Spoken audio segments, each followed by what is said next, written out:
సాధారణంగా ఎక్కువ మంది స్నానం చేయడానికి వివిధ రకాల సబ్బులను ఉపయోగిస్తారు. చాలా మంది సబ్బులని టీవీల్లో వచ్చే యాడ్స్ చూసి మరియు సబ్బుల నుండి వచ్చే సువాసనను చూసి కొంటుంటారు. కానీ మార్కెట్లో ఉండే సబ్బుల్లో 70% సబ్బులు మన శరీరానికి హాని చేసేవే. కేవలం లాభాల కోసం మాత్రమే మా సబ్బులో అవి ఉంటాయి ఇవి ఉంటాయని ఇంకా ఆఫర్స్ కూడా ఇస్తాయి.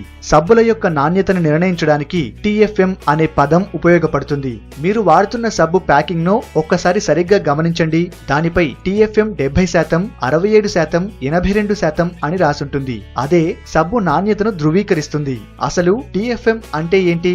TFM అంటే టోటల్ ఫ్యాటీ మ్యాటర్. అంటే ఈ TFM శాతం ఎంత ఎక్కువగా ఉంటే ఆ సబ్బు అంతటి నాణ్యమైన గుణాలను కలిగి ఉంటుందని అర్థం. భారతీయ ప్రమాణాల బ్యూరో అదే BIS ప్రకారం సబ్బులను 3 రకాలుగా విభజించారు. అవి గ్రేడ్ 1, గ్రేడ్ 2, గ్రేడ్ 3. 76% అంతకు మించి ఉన్నవి గ్రేడ్ 1 సబ్బులు. 70 నుంచి 75% వరకు TFM ఉంటే అవి గ్రేడ్ 2 సబ్బులు. 60 నుంచి 70% మధ్యలో TFM ఉంటే అవి గ్రేడ్ 3 సబ్బులు. గ్రేడ్ 2, 3 సబ్బుల్లో ఫిల్లర్లు అధికంగా ఉంటాయి. ఇవి సబ్బు రూపంలో మామూలుగానే కనిపిస్తాయి. కాకపోతే వీటిలో శరీరానికి హాని కలిగించే పదార్థాలు ఎక్కువగా ఉంటాయి. ఈ సబ్బుల్లో ఆస్బెస్టాస్ వంటి రసాయనాలు కూడా అధికంగానే ఉంటాయి. వీటిని వాడితే చర్మానికి హాని కలుగుతుంది. గ్రేడ్ 2, 3 సబ్బులు నీటిలో కలిసినప్పుడు మెత్తగా అయిపోయి చాలా త్వరగా అరిగిపోతాయి. నురగ ఎక్కువ వచ్చినా వాటిని నాసిరకం సబ్బులుగానే పరిగణించాలి. ఎలాంటి చర్మం ఉన్న వారికైనా గ్రేడ్ 1 సబ్బే మంచిది. ఎందుకంటే ఈ సబ్బులు చర్మానికి మృదుత్వాన్ని ఇస్తాయి.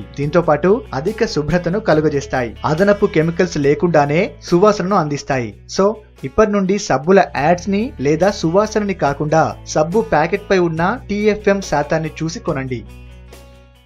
ఈ వీడియో మీకు నచ్చితే లైక్ చేసి అందరికీ షేర్ చేయండి. ఇలాంటి ఆరోగ్యానికి అందరికి సంబంధించిన మరిన్ని విషయాలు తెలుసుకోవాలనుకుంటే మా హెల్త్ ఫ్యాక్ట్స్ తెలుగు ఛానల్ ని సబ్స్క్రైబ్ చేయండి. Thank you for watching.